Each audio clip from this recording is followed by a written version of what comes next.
everyone, my name is Fonda Goss, and today I will be talking to you about how to manage your monthly income. First off, I would like to show my audience.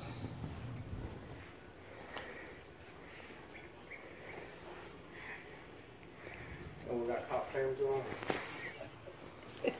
And now I will talk about how to manage your monthly income. Managing your monthly income is good, so you'll know how much money you make month to month, and also what your money is going towards throughout the month. One of the things that I like to do, first off, is to get an idea of how much my gross income is for the month. Now, people get paid in all different various ways, such as monthly, weekly, bi-weekly. Some people even get paid day to day. However the case may be, you take your monthly wages, your monthly earned wages, and you add them all up to get an amount of how much money you earn per month. Once you do that, you have a number of what level to go to for that month. Once you establish that number, from then you'll go into factoring the things that affect your income for that month.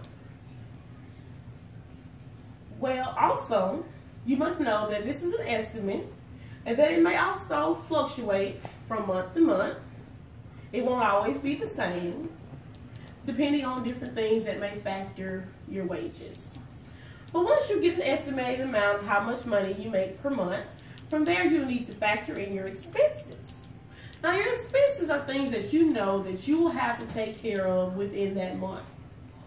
These can be anything from your bills, such as your light, your water, your mortgage, or your rent.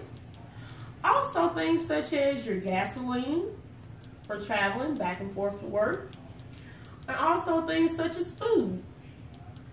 You have to factor in all of these things and get an amount of how much expenses that you know that you'll need to come from your wages for that month. When factoring your expenses, I like to do things such as write down my bills, all the bills that I know that I have. Once I receive them, I like to make a list and jot them down so I'll know this bill is this much, this bill is this much, and add them all together so I'll have a total amount that for this month or even for this week, depending on how you can split it up to make it easier for you, of how much you'll need to spend for that allotted amount of time. Also, you must factor in different things, such as with your food, whether you're cooking versus eating out. One may be more expensive than the other.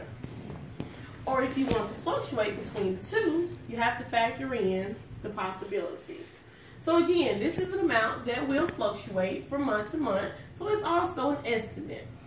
But you take this estimated amount of how much expenses you'll have per month, and you'll subtract that from your gross income amount of how much you made for the month.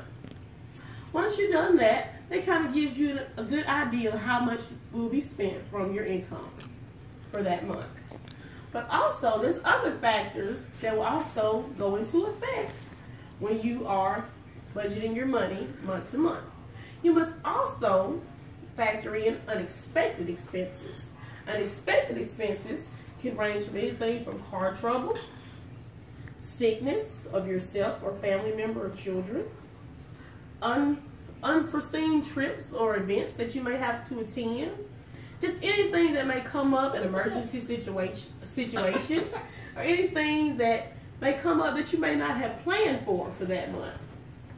There's many different ways to plan for unexpected expenses that you can add into your budget.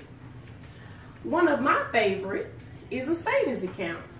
Each month you factor in, or you take out, an amount of money that you will use towards savings, that you can use when unexpected expenses arise. Also, there's other factors that you can use to help you with unexpected expenses. There's different options. You can use credit cards, you can make loans, or you can even charge things at various places. But you also must remember when doing those three things, there's other things that you may need to remember and factor into these situations that there are fees, interest, and possibly a bill, an extra expense, a monthly expense that will come a factor in your budget. But it's a good thing to have because emergency situations do arise, so it's a good thing to factor in. But at the same time, you must plan for all situations. I would like to thank you all for your time today.